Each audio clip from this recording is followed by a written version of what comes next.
Kasus perundungan dan kekerasan seksual yang terjadi pada MS, salah seorang pegawai Komisi Penyiaran Indonesia Pusat, menyita perhatian banyak pihak. Sejak pertama kali viral pada September 2021, kasusnya masih bergulir hingga saat ini. Banyak pihak menyayangkan kejadian ini terjadi di kantor yang kerap kali disebut warga sebagai polisi moral televisi. Asumsi pun menjadi bagian yang turut mengawal kasus ini. Kami mendapat kehormatan untuk mendengarkan secara langsung cerita MS, korban perundungan dan kekerasan seksual.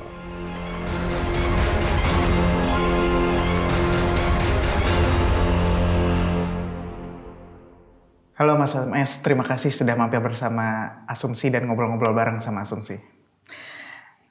Sebelumnya apa kabar Mas? Sehat pada hari ini? Alhamdulillah hari ini ya sedikit membaik karena saya sudah ke psikiater, ke psikolog gitu. Keluarga juga sehat ya Mas? Alhamdulillah. Oke Mas, boleh cerita dulu nggak? Sejak kapan sih Mas MS nih bekerja di KPI Pusat dan status kepegawaiannya di sana kalau boleh tahu apa Mas? Pegawai di sono adalah saya sebagai PPNPN atau pegawai pemerintah non PNS honorer gitu ya. Dan juga saya masuk sejak Februari tahun 2011 di analis pemantauan. Nah, di analis pemantauan itu saya tidak terjadi apa-apa gitu. Misalnya tidak terjadi perundungan, tidak terjadi pokoknya aman, nyaman. Kemudian ketika ada lowongan untuk masuk ke visual data, dulu namanya adalah tenaga editing dan perekaman ya. Nah disitulah barulah terjadi ada namanya perundungan gitu tahun 2012. Oke. Jadi tadi Mas cerita juga suasananya waktu awal-awal masuk kondusif gitu ya, tidak ada perundungan, tidak ada hal-hal yang membuat Mas resah lah gitu. Kemudian kapan Mas mulai merasakan ada indikasi perundungan di lingkungan kerja Mas? Sejak saya masuk ke visual data itu di tahun 2012 dan disitulah saya mendapatkan suatu perundungan gitu dari senior gitu. Ya, misalnya ya disuruh beli makan gitu kan. Jadi beda antara disuruh sama nitip itu beda gitu kan. Para telapor ngomongnya katanya ganti-gantian gitu. Padahal tidak ada namanya suruh beli makan itu ganti-gantian gitu loh Mas.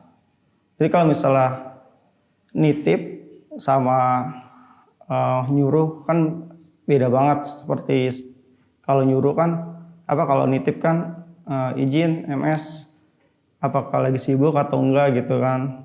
Atau enggak misalnya minta tolong. Nah itu sama sekali tuh tidak ada di situ Mas.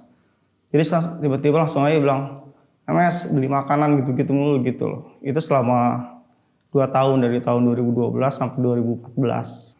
Oke. Kemudian tadi Mas bilang yang merundung Mas itu senior-senior di tempat lingkungan kerjanya gitu. Nah, seperti apa hubungan kerjanya dengan mereka ini di luar urusan kerja ya, saat lingkungan pertemanan gitu katakanlah, mungkin pernahkah ngobrol bareng, ngopi bareng gitu katakanlah seperti itu?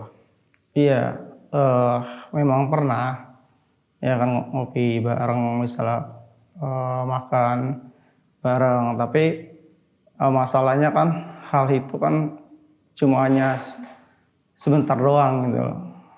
Tapi saya tetap mendapatkan suatu perundungan gitu loh. Seperti kata-kata kasar juga pernah, kata-kata verbal gitu kan. Ya pokoknya kata-kata yang tidak pantas gitu. Saya juga pernah gitu kan. Itu ketika saya masuk ke visual data, ya jadi permasalahannya adalah salah satunya adalah masalah honor gitu, masalah gaji. Jadi gaji kontraknya itu beda gitu. Dari situ asal mula perundungan tuh dari perbedaan kontrak, mereka iri, barulah saya disuruh beli makanan gitu. Kemudian saat Mas merasa saya mulai ada gejala-gejala dirundung nih sama teman-teman kerja, Itu pernah mengadukan ke atasan gak sih Mas? Kayak saya mulai nggak nyaman nih dengan perilaku itu. Saya lagi itu paling inferior Mas gitu. Jadi ibaratnya mereka kan superior, saya inferior itu ya. Jadi segala hal itu saya diam aja, takut gitu loh. Untuk apa namanya? Untuk ingin yang namanya eh, ke atasan gitu dulu ya kan. Tapi saya tetap kuat-kuatin aja gitu. Saya tetap kuat-kuatin aja. Pokoknya dalam diri saya sih saya bisa menahannya gitu. Walaupun memang sakit gitu. Awalnya gitu. Nah pokoknya di tahun 2015 itu mulai terjadilah yang namanya pelecehan itu Mas. Gitu loh. Dan di tahun 2016 saya merasakan ada gejala sakit gitu.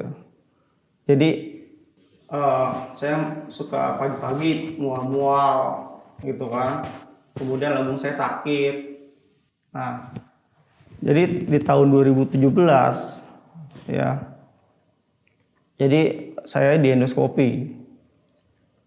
Dan di endoskopi itu ternyata saya hipereksi cairan lambung atau gastritis. Bahasa kedokterannya gitu. Dan itu jadi saya setiap itu saya itu konsul terus sama spesialis penyakit dalam gitu, tapi tidak pernah sembuh-sembuh gitu. Nah, ketika itu akhirnya saya langsung di tahun 2017 saya juga ke psikiater di rumah sakit Sumber Waras. Begitu kasih obat tenang gitu kan. Tapi ya namanya juga ketemu sama pelaku, ya saya juga tetap juga sakit juga gitu. Ya akhirnya akhirnya keluarga membawa saya ya menyarankan untuk ke psikolog gitu di tahun 2019. Dan jadi di situ saya dinyatakan PTSD, post traumatic stress disorder. Oke. Kemudian juga kan dari pernyataan kuasa hukum gitu menyampaikan kalau ternyata bukan hanya Mas MS yang juga pernah menjadi korban perundungan gitu di lingkungan pekerjaan itu. Kalau boleh cerita, Mas tahu orangnya dan siapa dan apakah pernah melihat secara langsung bahwa orang ini juga menjadi korban perundungan seperti yang Mas alami? Iya. Jadi di visual data itu, jadi ada yang menjadi bulan-bulanan itu 2 orang. Jadi saya dan juga AS ya. Nah AS ini juga saya pernah melihat dia dibukakan bajunya gitu. Terus kemudian diputar-putar di keliling kantor gitu. Sama salah satu pelaku pelecehan tersebut gitu. Saya juga melihatnya. Oke. Kemudian Mas kan merasa tidak terima pasti dengan perundungan, pelecehan seksual. Nah, apa yang memutuskan Mas ini akhirnya membawa juga masalah ini ke jalur hukum? Apa keputusannya Mas? Iya, jadi keputusan saya yang pertama adalah saya ingin menegakkan keadilan gitu untuk saya sendiri gitu kan. Ini bukan menang atau kalah gitu, tapi keadilan. Ya, pertama. Yang kedua adalah saya nelpon teman saya dan dia juga sekarang udah jadi kuasa hukum saya, si Muhammad Mualimin. Ya, dia langsung ngomong ya udah kita laporkan ke polisi. Tapi keluarga melarang gitu. Jadi istri saya juga melarang, janganlah gitu. Janganlah dibawa ke polisi gitu kan. Udahlah mendingan resign aja gitu dari tempat itu. Saya bilang kok kenapa saya yang resign gitu kan, mereka yang salah seharusnya mereka yang dipecat gitu. Ibaratnya seperti itu. Jadi ibaratnya ini tidak adil untuk saya gitu. Jadi secara pribadi saya langsung memberanikan diri. Tapi sebelum saya ke polisi, saya diam-diam email Komnas HAM. Ya, di tahun 2017 pada bulan Agustus. Kemudian September Komnas HAM juga memberikan pertanyaan dari email saya. Dia mengatakan katanya rekan kerja Anda itu terdapat indikasi tindakan pidana, laporkan segera ke polisi gitu. Itu yang emailnya ada di bulan September itu. Jadi saya diam-diam langsung saya laporkan ke polisi. Itu sekitar tahun 2019. Nah, ketika tahun 2019 akhirnya polisi juga tidak terima LP saya gitu. Katanya saya kan punya, kata pihak kepolisian, saya kan punya kamu kan punya internal gitu, punya manajemen gitu, punya atasan. Jadi diselesaikan dulu lah secara internal dulu. Ya udah, akhirnya saya balik ke kantor. Kemudian saya laporkan ke pimpinan saya, ke Kasubag pertama. Kemudian Kasubag juga dia ngomong, responnya bilang, kenapa kamu baru bilang sekarang gitu loh. Kenapa kenapa bilang nggak dari dulu gitu loh. Saya lagi itu nggak punya keberanian gitu loh, Mas. Saya takut gitu. Ibaratnya saya itu gimana ya? Saya itu orangnya ya agak takutan gitu. Jadi kalau saya pengen ngelapor, saya takut nanti dikeroyok, ya apa gitu kan. Ya udahlah, akhirnya tidak ada solusi sama sekali. Kemudian yang kedua, saya langsung ke ruangan Kabak, dan dari situlah saya curhat. Pokoknya saya ke Kasubag sambil nangis-nangis, ke Kabak juga sambil nangis-nangis. Saya ceritakan semuanya, dan akhirnya Kabak memindahkan tempat duduk saya dari yang, karena ada 2 ruangan Mas ya, 1 ruang tertutup, 1 ruang terbuka gitu. Akhirnya saya dipindahkan hanya tempat duduk aja ke ruang yang terbuka gitu, supaya bisa dilihat, bisa dipantau. Gitu aja. Oke, menyambung tadi pernyataan dari Mas MS yang melaporkan ke Komnas HAM ya. Iya. Kan diketahui juga Komnas HAM akhirnya melakukan penyelidikan gitu terhadap kasus ini. Iya. Mereka bilang ada 3 pelanggaran HAM ya di kasus ini, kayak hak rasa amannya Mas MS, kemudian juga bebas dari ancaman, itu hak Mas merasakan itu tuh ternodai gitu oleh perilaku itu. Iya. Kemudian kekerasan, terus juga perlakuan yang tidak layak gitu. Nah, dari penyelidikan dan pengusutan dari Komnas HAM ini, apakah selalu rutin menyampaikan hasil penyelidikannya, hasil pelaporannya gitu terhadap Mas? Komnas HAM itu tidak menyampaikan, tapi dia mengundang lewat Vizum gitu. Jadi untuk rekomendasinya tanggal 29 November di situ. Oke. Jadi artinya tetap ada memberikan laporan juga ke Mas ya, kayak hasil penyelidikan kami seperti ini, dan berapa lama proses penyelidikannya juga disampaikan juga ke Mas ya. Menyambung tadi pernyataan dari Mas MS yang mengatakan Mas mengadukan apa yang Mas alami ini ke Komnas HAM. Iya. Kemudian Komnas HAM akhirnya melakukan penyelidikan terhadap kasus ini. Mereka melakukan penyelidikan dan menyebutkan ada 3 pelanggaran HAM yang dialami oleh Mas gitu. Kayak hak atas aman yang Mas alami, terus juga bebas dari ancaman, kemudian Mas mengalami kekerasan yang itu adalah artinya melanggar HAM dari Mas sendiri gitu. Iya. Apakah Komnas HAM ini juga menyampaikan laporan hasil penyelidikan mereka ke Mas secara rutin? Iya, Komnas HAM itu dia sebelum dia itu selalu menanyakan saya gitu kan, selalu lewat telepon, terus dia nanya tentang saya gimana, ini kejadian apa gimana, terus gimana obatnya pun lagi di mana, terus obatnya pun dikasih ke Komnas HAM gitu, obatnya apa aja yang dikonsumsi oleh psikiater dan juga spesialis penyakit dalam.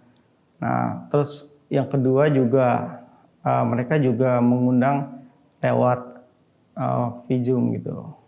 Jadi lewat rekomendasi Zoom meeting ya, konferensi pers hanya itu aja. Jadi kayak misalkan update personal gitu, kayak hasil penyelidikan kami sejauh ini seperti ini nih gitu, terus ngelaporin ke Mas MS, itu pernah juga atau seperti apa disampaikan? Oh enggak. Enggak pernah. Enggak pernah. Komnas HAM hanya penyelidikan aja, hanya penyelidikan saya, cuma pertanyaan, cuma kayak wawancara, terus kemudian mencari bukti-bukti gitu, hanya itu aja. Bahkan pernah Komnas HAM datang ke rumah saya gitu, sama tim kuasa hukum saya. Saat itu apa yang dibahas dengan kuasa hukum? Iya, yang dibahas oleh tim kuasa hukum sama saya adalah yang masalah tentang dari hasil dari psikolog Taman Sari, kemudian yang kedua dari hasil dari psikolog LPSK. Jadi mereka dua-duanya menyatakan saya itu PTSD gitu loh Mas. Dan mereka menanyakan hal itu sampai juga siapa yang korban-korban lain yang merundung selain MS gitu, selain saya. Dan juga mereka juga menanyakan banyak hal lah pokoknya untuk menanyakan peristiwa tentang ini di KPI gitu. Terus udah gitu yang pernah laporin sama siapa aja, pernah cerita sama siapa aja tentang kejadian ini gitu. Itu. Oke. Nah, terkait tadi Mas cerita soal melakukan terapi ke psikolog gitu. Boleh cerita mungkin proses terapinya seperti apa? Kan Mas sendiri juga mengakui kalau Mas agak sedikit merasa trauma dan bahkan mungkin bukan sedikit, banyak traumanya gitu. Itu apa proses terapinya yang dijalani saat itu? Seperti apa prosesnya? Terus obat-obatannya seberapa banyak mungkin kalau Mas mau cerita? Iya, jadi saya kan dulu kan tahun 2019 ke psikolog Taman Sari. Nah, psikolog Taman Sari itu kan psikoterapi pertama. Tapi itu hanya berjalan 2 kali. Terus yang kedua adalah saya pas ketika 2 kali itu langsung saya nulis tentang yang surat viral itu yang bulan September tahun 2021. Nah, akhirnya saya dibawa ke, tapi sebelum ke psikolog Taman Sari itu, saya sebenarnya sudah ke psikiater 2 kali. Ke rumah sakit Sumberwaras 1 kali, ke rumah sakit Geraha Kedoya 1 kali. Dan obatnya itu kayaknya tidak cocok gitu dengan saya. Jadi sakit di ginjal. Jadi saya hentikan semua. Akhirnya tahun 2019 baru ke psikolog Taman Sari. Nah, dari psikolog Taman Sari saya diberikan psikoterapi gitu loh. Konseling. Terus kemudian barulah tadi sudah bilang, barulah viral saya nulis press release itu barulah viral.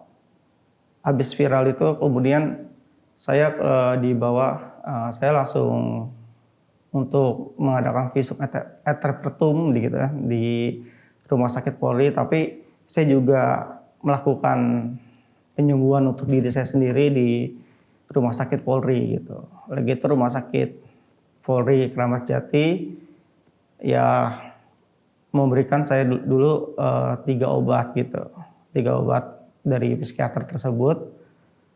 Kemudian karena saya mungkin tidak nyaman, terus mungkin jarak antara rumah dan Rumah Sakit Polri agak jauh, akhirnya saya pindah ke Rumah Sakit RCM.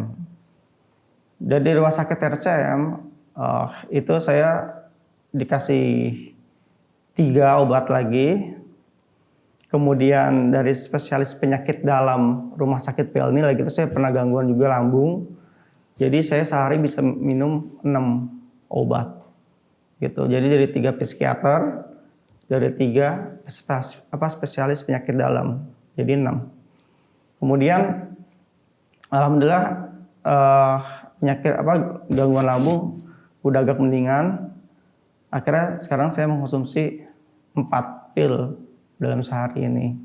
Terus ketika keluarga mengetahui Mas ini kan menjadi korban perundungan, kekerasan seksual juga gitu, pelecehan, seperti apa perasaan mereka dan dukungannya seperti apa hingga bisa menguatkan Mas sampai sekarang? Iya, yang pertama-tama sih keluarga terkejut gitu. Kok bisa sih seorang laki-laki gitu, harga dirinya diinjak gitu kan, ibaratnya seperti itu. Kemudian perendahan martabat dan juga istri saya juga shock gitu. Lagi itu sampai awal pas ketika menikah itu, jadi saya itu jarang berhubungan intim gitu. Ada namanya jadi namanya gangguan seksual gitu. Jadi ibaratnya tuh kok Pak Sutri kok nggak berhubungan intim gitu. Jadi akhirnya istri saya yang pertama yang curiga gitu. Kenapa nih orang, kenapa kok begini gini gitu loh. Nah akhirnya setahun kemudian karena saya nggak kuat, ya akhirnya saya bilang saya mengalami ini gitu loh. Dan istri saya kaget sekali, ibu saya juga kaget, jadi berstress semua Mas gitu. Kemudian kuasa hukum Mas kan juga pernah menyampaikan kalau pelaku itu ingin bertemu. Sekarang posisi mereka kabarnya sudah diberhentikan ya dari KPI pusat ya. Benar. Nah terus Mas MS ini menolak untuk bertemu mereka gitu karena mungkin ya saya tahu perasaannya pasti mungkin Mas berat, masih merasa sulit untuk memaafkan, menerima mereka gitu. Apa yang membuat alasan Mas juga mungkin punya alasan personal mungkin belum mau bertemu mereka saat ini? Iya, jadi yang pertama itu adalah jadi sebelum ada pemberhentian kontrak, jadi salah satu pelaku perundungan dia chat saya gitu, WhatsApp saya. Dia bilang dia minta maaf. Dia bilang katanya supaya tidak ada dendam di antara kita. Gitu kan. Ya saya tapi dia tidak mengakui perbuatannya. Jadi buat apa gitu loh. Buat apa saya maafkan kalau misalnya orang itu tidak mengakui perbuatannya gitu. Dari situ. Jadi bukannya agak sulit Mas, tapi kalau seandainya dia mengakui perbuatannya, saya maafkan gitu. Tapi sampai sekarang dia tetap aja mengelak terus, tapi dia minta maaf gitu. Bahkan pun dalam chat WhatsApp-nya, dia katanya pengen bekerja secara normal lagi. Terus karena dia memberikan nafkah untuk istri dan anaknya yang untuk biaya sekolah anaknya di pesantren, seperti itu. Nah Mas juga saat ini masih bersama KPI Pusat ya, kontraknya diperpanjang kabarnya. Tapi lingkup kerjanya itu ada di bawah Kominfo, benar ya? Nah sekarang Mas seperti apa posisi pekerjaannya di situ dan masih mengajar juga kah? Boleh cerita mungkin? Iya, jadi saya sebagai pegawai kontrak KPI, saya juga sampingan juga mengajar gitu di universitas swasta gitu di Jakarta. Jadi saat ini untuk traumatis saya supaya tidak terganggu lagi, apalagi di lingkungan itu, jadi saya dibawa di Kominfo dulu ya untuk merecovery. Jadi dari rekomendasi tadi dari Komnas HAM, ya, jadi saya selain PTSD, post traumatic stress disorder, saya juga mengalami anxiety disorder, gangguan kecemasan, kemudian depresi, dan depresinya itu adalah depresi mayor, gitu. Jadi udah 3 gitu depresi saya gitu, jadi merasa terganggu gitu. Maka oleh karena itu mau tidak mau saya harus dipindahkan ke Kominfo terlebih dahulu. Sampai saya siap, baru saya bisa berkarya lagi di KPI. Dan itu berarti tidak ada batas waktunya ya? Tunggu kesiapan dari Mas MS sendiri? Iya. Oke. Nah terakhir Mas, kita tahu kan ya pengawalan dari warganet, publik terhadap kasusnya Mas MS ini sangat kuat. Mereka banyak menyuarakannya di media sosial gitu kan, bahkan mendukung agar Mas MS mendapatkan keadilan. Iya. Apa yang mau Mas sampaikan untuk publik dan warganet ini? Saya lagi itu pernah menulis surat untuk netizen tanggal 5 September. Mungkin Mas juga udah tahu ya. Saya pertama-tama saya banyak terima kasih kepada warganet atau netizen seluruh Indonesia karena mengawal kasus saya ini baik di media sosial, media cetak maupun media TV gitu. Saya sudah menganggap ya sebagai keluarga saya sebagai keluarga sendiri gitu loh, netizen itu. Jadi bagi saya sangat terima kasih banyak. Itu aja Mas. Ketika Mas dirundung saat itu, mengapa Mas tidak punya keinginan untuk ya resign, katakanlah seperti itu gitu, untuk pindah tempat kerja gitu, katakanlah seperti itu. Apa yang membuat Mas tetap ingin bertahan ada di KPI Pusat bekerjanya? Jadi banyak orang yang menanyakan hal itu Mas, ya kan, termasuk kuasa hukum saya sendiri gitu. Saya bilang, jadi tempat kerja saya adalah penyiaran, komisi penyiaran. Sedangkan saya mengajar, itu juga sama, mata kuliahnya adalah penyiaran juga gitu. Jadi linear. Jadi saya kerja sembari mencari ilmu gitu loh Mas. Jadi makanya saya tetap bertahan di situ. Walaupun ibu saya dan istri saya juga menyuruh untuk resign, tapi saya tidak mau. Karena itu memang passion saya itu adalah mengajar gitu. Tapi karena ya mengajar itu adalah untuk mengabdi. Jadi ya tambahannya adalah di KPI gitu. Keadilan apa yang Mas inginkan terhadap kasus ini supaya bisa selesai dengan baik? Iya, kalau masalah keadilan, yang pertama adalah saya sih mengharapkan untuk bertemu dengan Jokowi, Mas. Pertama itu. Yang kedua adalah secepatnya polisi untuk menaikkan menjadi penyidikan gitu. Sampai sekarang masih penyelidikan. Gitulah Mas, keadilan saya. Dan yang ketiga adalah agar instansi tempat saya bekerja juga pro victim. Jadi tidak semata-mata pro victim, tapi harus benar-benar ditegakkan gitu. Hanya itu aja Mas.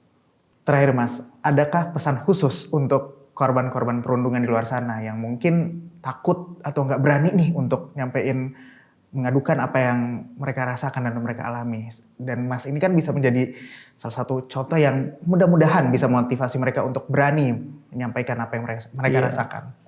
Jadi ada banyak Mas, terutama sebenarnya sih yang perundungan, pelecehan gitu kan perempuan, tapi tidak semua perempuan gitu, tapi laki-laki juga bisa kena gitu. Dan saya berada di situ sangat kalau di budaya kita pria itu maskulin gitu. Jadi ibaratnya pria itu patriarki, harus benar-benar yang namanya nggak boleh nangis, nggak boleh cengeng, nggak boleh apa. Tapi kita punya emosional gitu, punya namanya hati gitu, punya namanya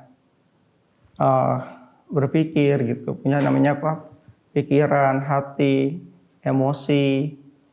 Jadi itu bisa juga mengganggu psikis seseorang gitu. Dan di budaya kita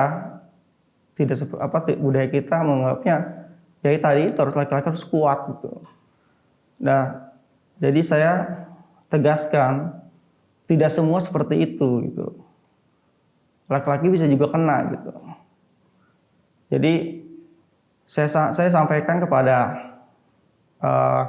korban-korban yang lain, misalnya ya, baik wanita, baik laki-laki, harus berani speak up, harus berani untuk bisa yang namanya bersuara gitu, speak up,